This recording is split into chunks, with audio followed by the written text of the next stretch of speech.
Keir Starmer's position is now more perilous than it's been at any point. And I have a feeling that things are beginning to spiral out of control quite quickly. UK politics journalist Starmer running out of time. When your own allies briefed that you'd have to stand in a leadership contest, they haven't fired a warning shot, they fired the starting gun on your political execution. Keir Starmer, the man who won 405 constituencies less than 18 months ago, is now auditioning to keep his job while Nigel Farage waits in the wings with a double-digit poll lead and Reform UK looking more like a government in waiting every single day. And the really terrifying part for Labour, this isn't just about losing power to the Conservatives, which would be bad enough. This is about being pushed into third or even fourth place behind Reform and potentially the Greens, which would be an extinction-level event for a party that's supposed to be one of Britain's two natural parties of government. So buckle up, because we're about to dissect why time is running out for Starmer faster than anyone imagined. But before we proceed, please don't forget to hit the subscribe button for more updates on the UK political insight. Thank you. Why even loyalist Labour MPs are preparing for the unthinkable, and why the longer Reform sustains their poll lead, the more credible Nigel Farage looks as Britain's next Prime Minister. This isn't political speculation anymore. This is watching a slow-motion car crash where everyone can see what's coming, but nobody can stop it. Right, let's start with the brutal reality of Labour's polling, because numbers don't lie even when politicians wish they would. Labour is polling below 20%, which isn't just bad, it's historically catastrophic for a governing party with a massive majority. When you're sub 20% in polls, you're not experiencing a rough patch or temporary unpopularity. You're facing existential crisis that threatens your party's viability as a major political force. But it gets worse, because Labour isn't just unpopular in isolation, they're being actively overtaken by other parties. The Conservatives, who they demolished in the election, are polling ahead of them. Reform UK has a double-digit lead, and there's genuine possibility they could fall behind the Greens too, which would push Labour into fourth place. Fourth. For a party that won 405 seats less than 2 years ago, to be polling fourth is political collapse on a scale that British politics has rarely witnessed. The article makes a crucial point about what this means for Labour MPs. Even the loyalists cannot stand by if this continues. When your own supporters, the people who normally defend you through thick and thin, are saying they can't defend this anymore, you know you're in terminal trouble. These aren't Labour critics or opposition members. These are supposed allies essentially admitting the situation is unsustainable. The phrase that jumps out is that Starmer's friends effectively fired a starting gun by briefing that he would stand in a leadership contest. Think about what that means. His allies, the people supposedly protecting him, acknowledged publicly that a contest is possible enough that they needed to state his intention to fight. That's not confidence. That's damage control that inadvertently confirms the damage exists. And now Starmer is in the humiliating position of having to audition to keep his own job. He has to convince anxious Labour MPs that he's the best person to fix Britain's problems and keep Labour in power. That's not the position of a secure leader implementing their vision. That's the position of someone fighting for political survival while everyone evaluates whether they'd be better off with someone else. The observation that it's extraordinary for the leader of a party that won 405 constituencies to be in this position is crucial, because it highlights how unprecedented this collapse is. Governments usually get at least a few years of relatively stable support before decline sets in. Starmer's gone from landslide victory to fighting for survival in record time, which suggests something fundamentally wrong with either his leadership, his policies, or both. The distinction between losing to Conservatives versus losing to Reform is absolutely vital. Labour activists would groan about a Tory victory but eventually return to power as the political pendulum swung back. That's normal democratic alternation between two established parties. But losing to Reform represents something far more threatening: the potential replacement of Labour as one of Britain's two major parties. That's not just losing an election, that's potential extinction as a political force. And the longer Reform sustains their poll lead, the more this nightmare scenario looks plausible. When an insurgent party briefly spikes in polls, you can dismiss it as protest votes or temporary dissatisfaction. But when they maintain double-digit leads for extended periods, they start looking less like protesters and more like a genuine alternative government. That's what's happening with Reform, and it should terrify Labour, because it means their voters aren't just angry, they found someone they actually prefer. The announcement about Alan Mendoza joining Reform as chief advisor on global affairs is the kind of detail that sounds mundane but is actually hugely significant.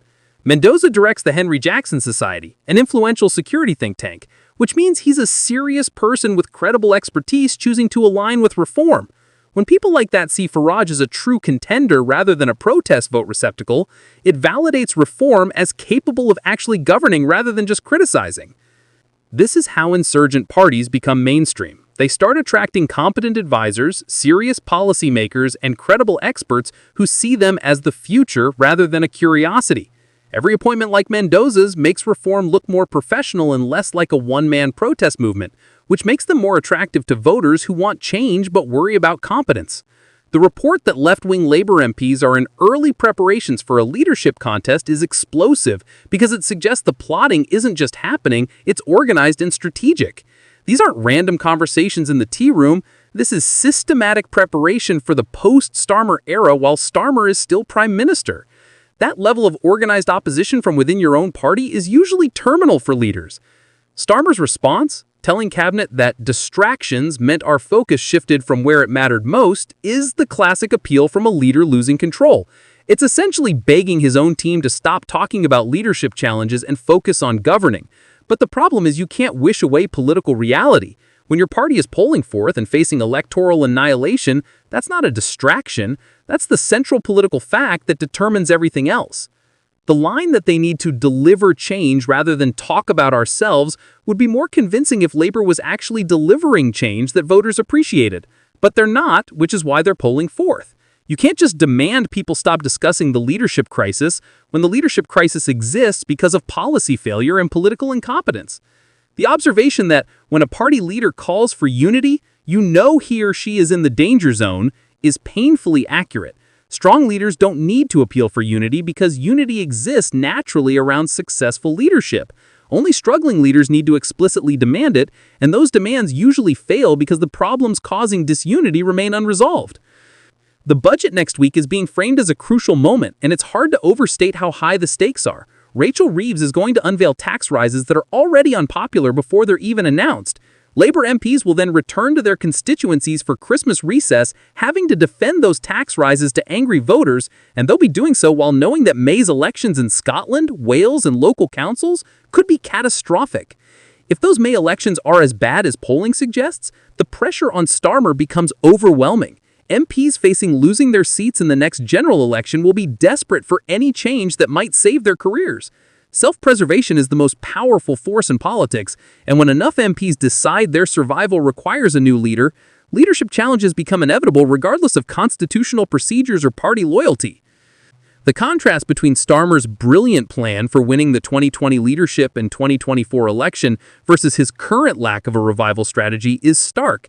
He was strategically brilliant in opposition, positioning perfectly to win power, but he's been strategically incompetent in government, failing to deliver change, alienating voters, and allowing Reform to eat Labour's lunch while he watches helplessly.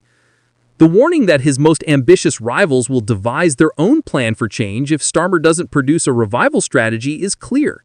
The vultures are circling, and they're not just hoping for his failure, they're actively preparing to replace him. Wes Streeting, Angela Rayner, Ed Miliband, Shabana Mahmood, and others aren't waiting patiently for Starmer to turn things around, they're positioning themselves as alternatives for when he inevitably fails. What makes this situation particularly dangerous for Starmer is the timeline. The budget is next week, Christmas recess follows, giving MPs time to hear from angry constituents, May elections arrive, likely delivering devastating results. That's 3 major pressure points in quick succession, each one increasing the likelihood that Labour MPs decide they can't afford to keep Starmer. And waiting through all of this is Nigel Farage, probably unable to believe his luck that Labour has collapsed so comprehensively that Reform now looks like a plausible governing party. Farage has spent decades on the political margins, and suddenly he's leading in polls and attracting serious advisors while Labour tears itself apart. It's the political opportunity of his lifetime, and Starmer is gift-wrapping it for him. So is time really running out for Keir Starmer, or can he somehow turn this around before May's electoral reckoning? Will Labour MPs wait to see the election results before moving against him, or will the budget disaster trigger earlier action? And is Nigel Farage actually going to become Britain's next Prime Minister? Or will Reform's poll lead prove softer than it looks when actual votes get counted? Drop your thoughts in the comments because we're watching political history unfold in real time. Make sure you're subscribed to UK Political Insight because these next 6 months will determine Britain's political landscape for a generation, and you won't want to miss our coverage of every twist in this drama. Until then, remember that in politics, when your friends start firing starting guns, it means they've already written your political obituary.